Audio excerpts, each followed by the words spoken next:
నమస్కారం అండి.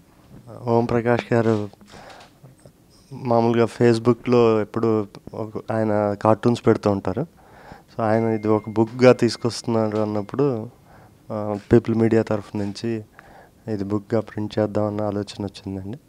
దాన్ని త్రివిక్రమ్ గారు ఆవిష్కరించడం ఈరోజు చాలా ఆనందదాయకం. ఈ బుక్ని అందరూ ఆదరిస్తారని అనుకుంటున్నాను. Thank you.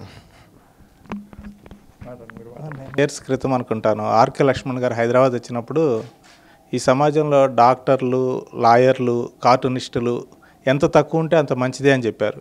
ఎందుకంటే ఈ రుగ్మతల్ని ఏదైతే ఉందో దాన్ని ప్రతిబింబిస్తుంటారు వాళ్ళు, కాబట్టి తక్కువ ఉండాలని ఆయన కోరుకున్నారు. కానీ దురదృష్టం 25 ఏళ్ళు అయిన తర్వాత కూడా డాక్టర్స్ పెరుగుతున్నారు, లాయర్స్ పెరుగుతున్నారు, మాలాంటి కార్టూనిస్టులు పెరుగుతున్నారు.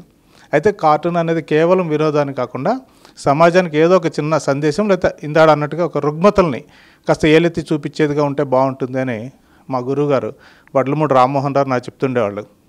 ఆయన బాటలో నడుస్తూ కార్టూన్లు గీస్తూ వచ్చాను.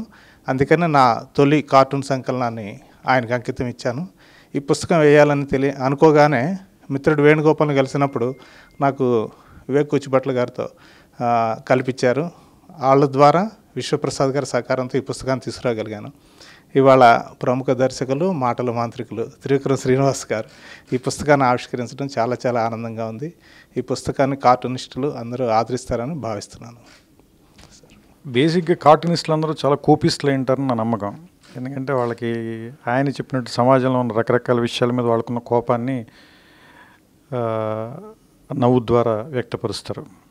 తీవ్రవాదులు వాళ్ళు అయితే తుపాకులు పట్టుకుంటారు, వీళ్ళు కాబట్టి పెన్ను పట్టుకుని కార్టూన్ గీస్తారు.